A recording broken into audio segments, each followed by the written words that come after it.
Today we are going to talk about the 11th house. 11th house, the gain house, the house of community, the mystic house.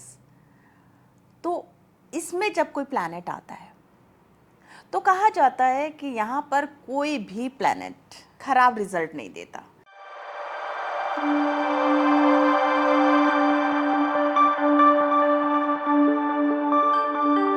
Hi, this is Anjali Chattopadhyay, your own astrologer. Welcome to my channel. Today we are going to talk about the 11th house.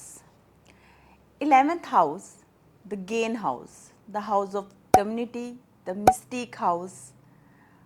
तो इसमें जब कोई planet आता है तो कहा जाता है कि यहाँ पर कोई भी प्लैनेट खराब रिजल्ट नहीं देता, चाहे वो मेलेफिक हो चाहे वो बेनिफिक हो. ऐसा इसलिए कहा जाता है क्योंकि यहाँ पर काल पुरुष की जो कुंडली है उसमें शनि देव की जो मूल त्रिकोण राशि है वो पड़ती है और यहाँ पर नॉर्मली कोई भी प्लैनेट एक्सोल्ट नहीं होता, डेबिलिटेट नहीं होता. तो इस वजह से यहाँ पर कोई भी प्लैनेट अपने खराब रिजल्ट नहीं दे पाता है. जज की राशि है ये, मतलब हाउस है सैटर्न का, क्योंकि यहाँ पर आप बैठ के कुछ मिस्टीरियस थिंग्स नहीं कर सकते.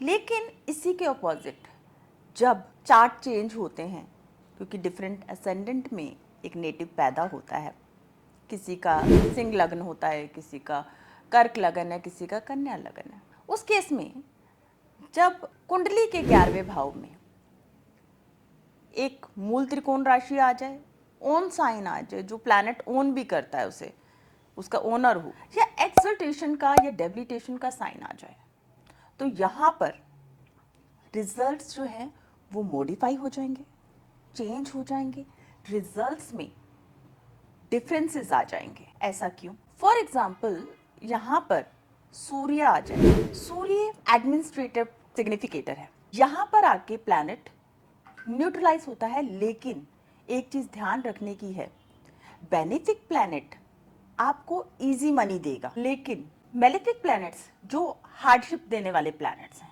लाइक मार्स, सैटर्न, राहु, जब ये प्लैनेट्स आते हैं तो जब यहाँ पर मेलेफिक प्लैनेट्स आते हैं लाइक सैटर्न, मार्स, राहु, तो ये थोड़ा डिफिकल्टी से, हार्डशिप से पैसा देते हैं. अब गेन हाउस तो है ही, लेकिन आपको ये भी समझना पड़ेगा कि ये सिक्स्थ का सिक्स्थ है. अगर भाव भावोत्तम आप जानते हैं, आप भाव भावोत्तम के हिसाब से देखें तो ये सिक्स्थ हाउस की एनर्जी को लेके आता है. सिक्स्थ का सिक्स्थ है तो हार्डशिप, स्ट्रगल ज़्यादा होगा. अब इसका जो पूरक है वो फिफ्थ हाउस है. जो भी प्लैनेट यहाँ पर बैठा है वो फिफ्थ पे भी एस्पेक्ट करेगा, क्योंकि फिफ्थ आपका थ्रोन है, आपका सिंहासन है. तो 11th हाउस में बैठा हुआ प्लैनेट आपको कैसे रिजल्ट्स देगा. अब यहीं पर आप देखिए कि चंद्रमा आ जाए, तो चंद्रमा जो है सॉफ्ट प्लैनेट है, लिक्विडिटी का प्लैनेट है, कैश का प्लैनेट है. तो कम्युनिकेशन से आपको मरकरी यहाँ पर आता है. मरकरी आपको चीज़ों को एनालाइज करने की पावर देता है, कैलकुलेशंस देता है. आप ये समझिए कि जो ट्रेडिंग है वो बिना मरकरी के नहीं होती. तो यहाँ पर आप ऐसी कम्युनिटी से डेवलप करते हैं जहाँ पर कि आपका सर्कल ऐसा बनता है जहाँ पर आप बिजनेस में या जॉब में अपने फ्रेंड सर्कल्स के थ्रू में आप पैसे को गेन कर सकते हैं. सेल्स के थ्रू आप पैसा गेन कर सकते हैं. मार्स आएगा, आपको मार्स जो है गवर्नमेंट सपोर्ट के थ्रू पैसा दिलवा सकता है. आप चार्ट का जो पूरा प्रिडिक्शन है वो मॉडिफाई हो जाता है किस साइन में और किस तरह के एस्पेक्ट्स वो प्लैनेट ले रहा है. तो ये 11th हाउस जो है, अगर आपके धन भाव के साथ यानी कि सेकंड हाउस के साथ में संबंध कर ले, जब 11th हाउस का और सेकंड हाउस के लॉर्ड का संबंध बन जाता है, तो इस केस में क्या होता है कि इंसान पैसा कमाने की तरफ अग्रसर होता है. मेलेफिक प्लैनेट क्योंकि उसको मोटिवेट करते हैं और उस केस में उसको वो अपॉर्चुनिटीज भी मिल जाती हैं. 11th हाउस का संबंध यदि आपके लगन से हो जाए तो ऐसा इंसान अपने पे पैसा स्पेंड करेगा, अपने ऊपर में ज्यादा ध्यान देगा. लगन का और 11th हाउस का जो ग्रह परिवर्तन हो जाए, राशि परिवर्तन हो जाए, उस केस में person will become money minded. बहुत छोटी छोटी पैसे को काउंट करेगा, हर चीज में वो देखेगा पहले मेरा बेनिफिट होना चाहिए, तो इस तरह की टेंडेंसीज ये देता है। जब 11th हाउस का संबंध 3rd हाउस से बनता है तो इट्स अ नव पंचम योग, क्योंकि 11th हाउस जो है वहां से 3rd हाउस उसका पंचम बैठ जाता है, तो ये अपने आप में एक अच्छा योग बनता है 11th हाउस का संबंध 4थे घर से होने पे, क्योंकि अब ये 11th का 6ठा घर है।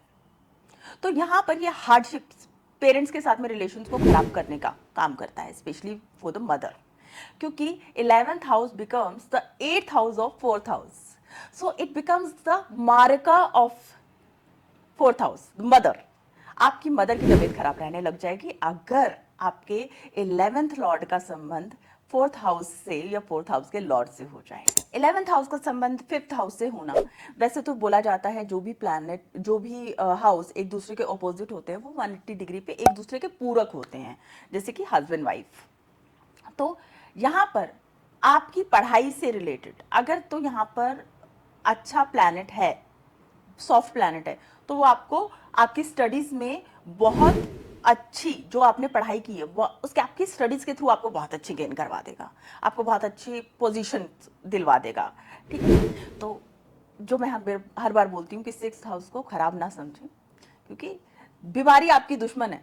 सर्विस आप करना नहीं चाहते, सर्व आज के टाइम पे कोई करना नहीं चाहता, लेकिन मजबूरी ऐसी है, एटमॉस्फेयर ऐसा है कि सबको सर्व करना है, पढ़े लिखे मजदूर हो रखे हैं हम लोग सब। 11th हाउस का संबंध जब 7th हाउस से होता है, आप मल्टीपल पार्टनर्स में इंटरेस्टेड हो जाएंगे, आपका पार्टनर मल्टीपल पार्टनर्स में इंटरेस्टेड हो जाएगा। इच्छाओं का घर है, आप अपने पार्टनर से कभी सेटिस्फाइड नहीं हो सकते हैं। 8th हाउस का संबंध 11th हाउस से, तो यहां पर क्या होगा, 8th हाउस का जब संबंध 11th हाउस से बनेगा तो आपको अचानक धन प्राप्ति की चांसेस वो डेवलप हो जाएंगे, बन जाएंगे।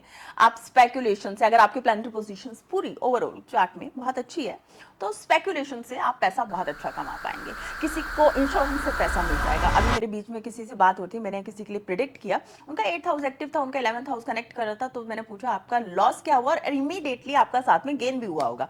He said my wife died and मुझे नहीं पता था वो इंश्योरेंस का पैसा मुझे मिलेगा या नहीं मिलेगा, he was not aware, but उसकी वाइफ के मरने के बाद में he got that insured money. तो this is the relation between 8th house and 9th house.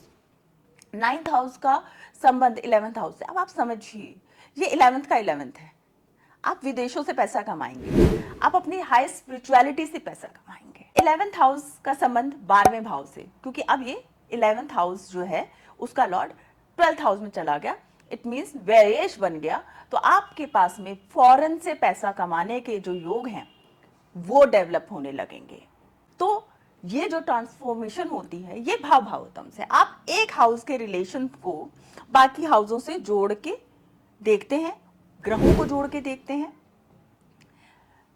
अगर आपको ये वीडियो अच्छा लगा, अगर आप भी ये चाहते हैं कि आप भी इसी तरह से अपनी कुंडली को और दूसरों की कुंडली को देख पाएं, इस तरह के इवेंट्स को आप भी पिक कर पाएं, तो हम आपके लिए लेके आ रहे हैं ऑनलाइन एस्ट्रोलॉजिकल कोर्सेज। जल्दी से लॉगिन कीजिए, जल्दी ही मिलते हैं आप और हम एक ही प्लेटफॉर्म पे, जहां पर मैं दूंगी आपके सभी क्वेश्चंस के आंसर, हम लोग मिलके एनालाइज करेंगे चार्ट्स को, आपको असाइनमेंट्स मिलेंगे, अंडरस्टैंड करेंगे psychology of the planets, philosophy of the planets.